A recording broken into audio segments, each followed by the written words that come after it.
Kumusta po kayong lahat? Welcome na naman sa channel ko. 30 days na lang Pasko na. At 36 days na lang New Year na 2021.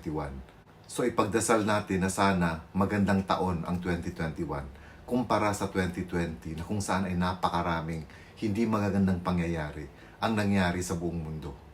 At kahit ito man yung unang Pasko natin na may pandemya, I hope lahat tayo ay makapag-celebrate ng maayos ng ating Kapaskuhan na may pagbibigayan at pagmamahalan. Pero dito sa video na ito, pag-uusapan natin yung parang nawawalang pagmamahalan sa pagitan ng isang ina at ng kanyang anak.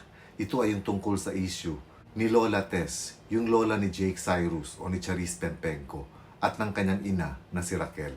Pero bago natin pag-usapan yan, sa mga hindi pa nakapag-subscribe sa channel ko, please don't forget to subscribe to my channel and tap the notification bell para every time meron akong bagong upload, manonotify kayo.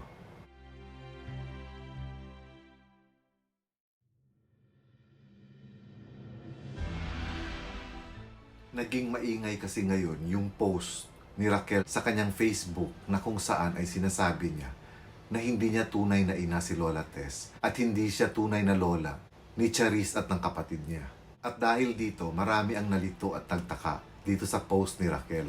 At sinabi rin ni Raquel na hindi siya apektado sa mga kwento tungkol sa kanya dahil alam daw niya sa sarili niya na nagsasabi siya ng totoo. Para kasi kay Raquel, sinasabi niya na hindi siya tunay na anak ni Lola Tess dahil wala daw ina na pwedeng ipagkanulo ang isang anak. Kumbaga walang ina ang gagawa sa kanyang anak ng ganun. Kung sa bagay, may kasabihan nga tayo na yung mga anak ay pwede pa nilang makalimutan ang kanilang magulang. Pero ang magulang kailanman ay hindi nila pwedeng itatwa o itanggi ang kanilang mga anak. Pero dito sa kaso ni Raquel at ni Lola Tess, parang baliktad yung nangyayari. Kumbaga yung nanay ang pinapalabas dito ni Raquel na talagang hindi siya minahal mula pagkabata. Para din kasi kay Raquel, sabi niya sa post niya na kahit pa daw anong masasama ang sasabihin sa kanya ng kanyang mga anak, ay hindi siya magsasalita dahil siya ang ina ng mga anak niya.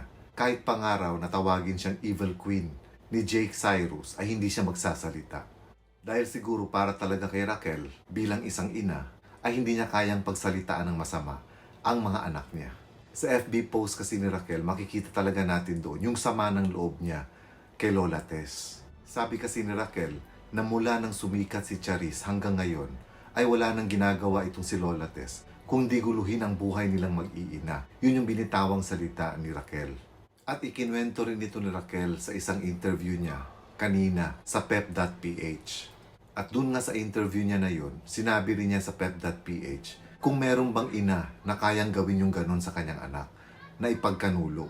Nung time kasi na nagreklamo si Lola Tess at dinulog niya yung kanyang problema kay Raffy Tulfo, sinasabi niya na pinagmamalupitan siya ng kanyang anak na si Raquel.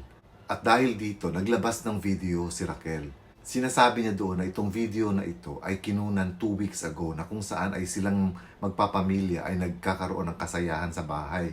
Nagbibidyoke sila. At dito pinapakita ni Raquel na kung talagang inaagrabyado niya yung kanyang lola, yung kanyang nanay, ay sana hindi ganito kasaya si Lola Tess nung gabing yon. Na kung sana ay kumakanta pa siya sa videoke. Talaga kasing naninindigan si Raquel na hindi totoo yung mga isiniwalat ni Lola Tess kay Idol Raffy. At ito pa yung matindi, nasabi kasi ni Raquel sa interview niya sa pep.ph na humihingi dati ng 10 million pesos si Lola Tess sa kanila ni Charis. At sabi pa daw ni Lola Tess sa kanila, kung hindi nila ito may bibigay sa kanya, itong 10 million pesos na ito, ay mabuti pa daw magpakamatay na lang silang mag-ina. So ganun kabibigat yung mga binitawang salita ni Raquel laban kay Lola Tess. Although wala naman siyang sinabing maruruming salita laban kay Lola Tess, pero kitang-kita mo sa interview na yun kung paano niya inilabas yung kanyang mga hinaing laban kay Lola Tess. Siguro matagal niya na itong kinikimkim kasi ayon nga sa kanya, simula pagkabata pa, ay talagang hindi na siya minahal ni Lola Tess. Inamin din ni Raquel na biktima siya ng verbal at physical abuse ni Lola Tess nung kanyang kabataan. At ito ay pinatotohanan din ng kanyang kababata. Dahil sa kanyang Facebook, ipinost din ni Raquel yung message sa kanya ng isang kababata niya na kung saan itong kababata niya ang sinasabi na witness talaga niya noon nung bata pa sila kung paano sabunutan at sampalin ni Lola Tess nang madalas itong si Raquel. At sabi nga nung kababata niya, si Raquel talagang inuutusan ni Lola Tess dati pa na maghatid ng kanyang mga tinahi, magtiklop, magluto, at madalas nga daw talaga nasasaktan ni Lola Tess itong si Raquel. So kumbaga matagal nang may kinikimkim na sama ng loob itong si Raquel sa kanyang nanay na si Lola Tess. Pero nakakagulat lang na sabihin niya na hindi niya tunay na ina itong si Lola Tess. Although hindi naman niya dinetalye pa kung bakit niya nasabi yun. Pero siguro ang tingin ko dito parang sinasabi niya na kung talagang tunay niyang ina si Lola Tess ay hindi siya sasaktan ng ganon verbal and physical abuse na dinanas niya sa kamay ni Lola Tess. Sabi rin kasi nung kababata niya na talagang magaan yung kamay ni Lola Tess kay Raquel. Kung kaya madalas nga niya itong nasasaktan. Yun nga lang, sabi ni Raquel, kahit hindi nga maganda yung naging buhay niya nung kabataan niya kay Lola Tess, sa kabila nito ay hindi siya nagkulang bilang isang anak ni Lola Tess. Kumbaga, inalagaan pa rin niya si Lola Tess at sa kanya pa rin nakatira si Lola Tess. Mahirap din talaga yung ganitong sitwasyon, no? Kumbaga, nagkakaroon katuloy ng parang pagdududa kung nanay mo nga ba itong taong ito na hindi mo kailanman naramdaman yung pagmamahal. Yun yung parang pinupunto dito ni Raquel.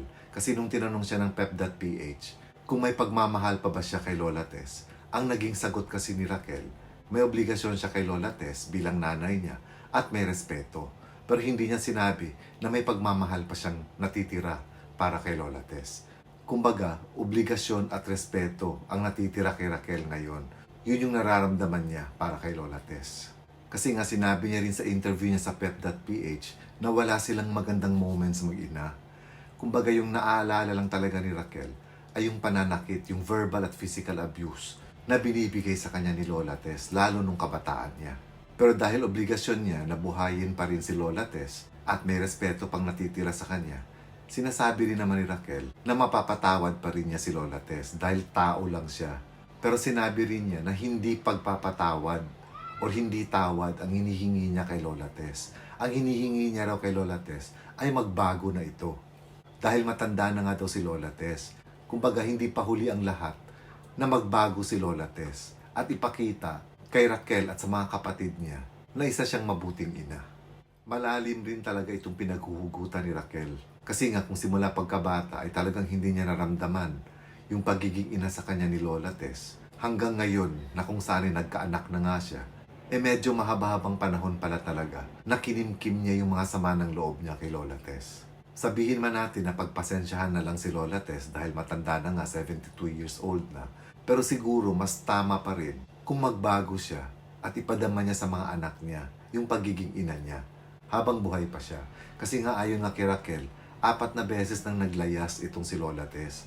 At every time daw na nauubusan ito ng pera, ay bumabalik naman daw sa kanya. Kaya kung mapapansin natin dun sa interview sa kanilang dalawa ni Raffy Tulfo, kung makikita natin dun si Raquel, parang hindi niya na sineseryoso yung mga sinasabi ni Lola Tess. Kasi nga paulit-ulit na eh. Kumbaga pang 5 beses niya na pala ito ngayon na naglayas siya ulit kay Raquel. Madalas kasi talaga nahuhulog yung loob natin sa matatanda. Alam ko yun. Asigurado ako doon. Kaya talagang marami rin talagang naawa kay Lola Tess. Pero siguro hindi rin natin pwedeng husgahan ng basta-basta si Raquel. Dahil hindi naman siguro siya gagawa ng mga kwento, lalong-lalo na itong verbal and physical abuse na dinanas niya sa kamay ni Lola Tess.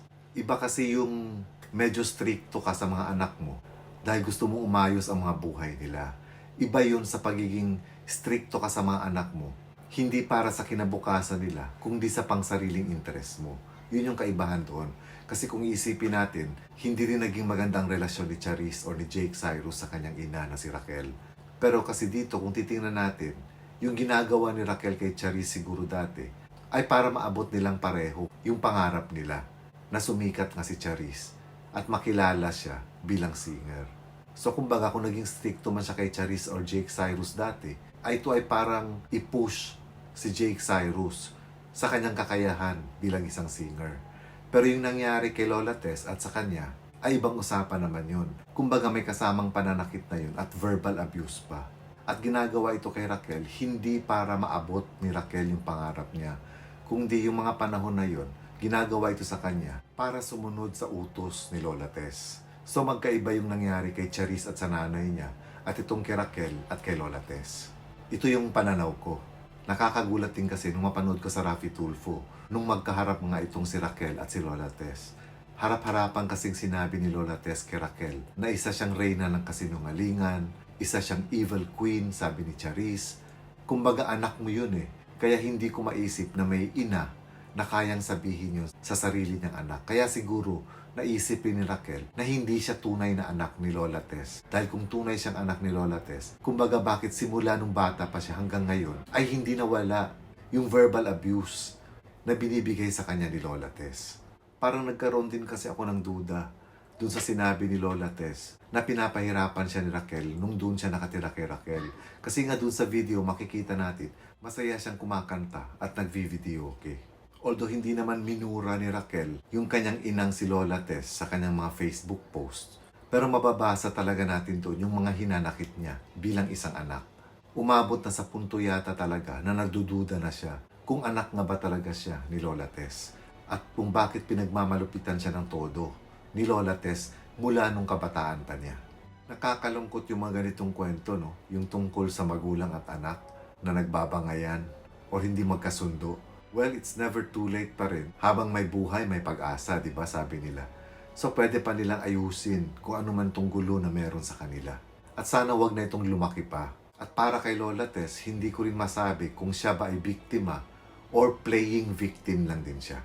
At hindi rin natin masisisi yung ibang tao dahil nga dati, hindi rin naging maganda yung mga balita tungkol kay Raquel at sa kanyang anak na si Jake Cyrus. So kumbaga parang nagka-record din si Raquel dati. Kaya ngayon, parang mas nakuha ni Lola Tess yung simpatya ng tao. Dahil nga, dati kasi parang hindi naging maganda yung dating ni Raquel. Lalong-lalo na sa mga fans ni Jake Cyrus. Pero dito sa gulo nilang mag-ina between Raquel and Lola Tess, parang nakikitaan ko na nagsasabi ng totoo si Raquel. At maganda rin yung sinabi ni Raquel sa interview na tatanggapin pa rin niya uli si Lola Tess kung bumalik sa kanya. Pero sana daw ay magbago na ito. Kumbaga, hindi niya na hinahangad na mag-sorry sa kanya si Lola Tess. Siyempre, kasi nanay niya yun eh. Kumbaga, hindi naman maganda talaga tingnan na yung nanay ang hihingi ng sorry sa anak. Although may mga times na kailangan talagang mangyari yun. Pero para kay Raquel, ang sabi niya, magbago lang si Lola Tess. Okay na sa kanya yun.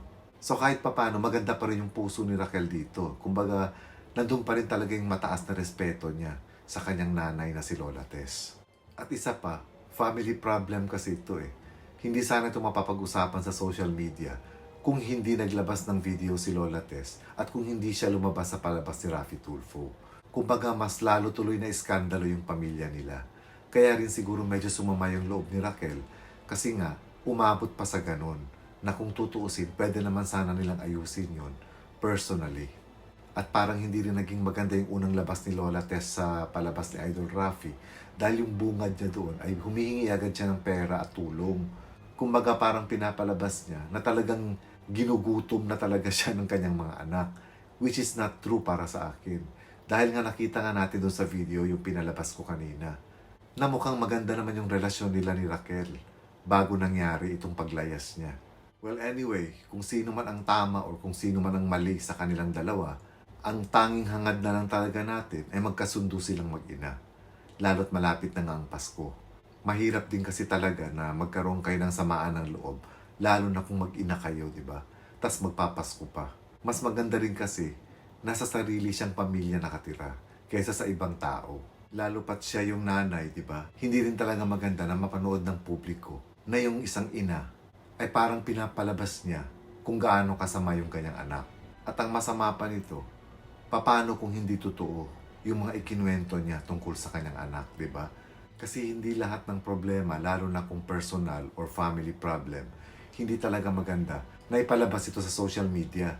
Kasi nga, mas lalong malaking iskandalo yung mangyayari, katulad nga dito sa nangyari sa kanilang mag-ina.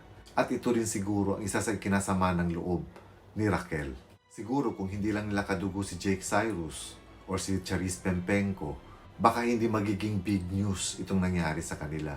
Pero dahil nakakabit yung pangalan ni Jake Cyrus sa kanila pareho, kung kaya talagang pinag-usapan sila sa social media. At sigurado ako, apektado rin si Jake Cyrus sa iskandalong ito.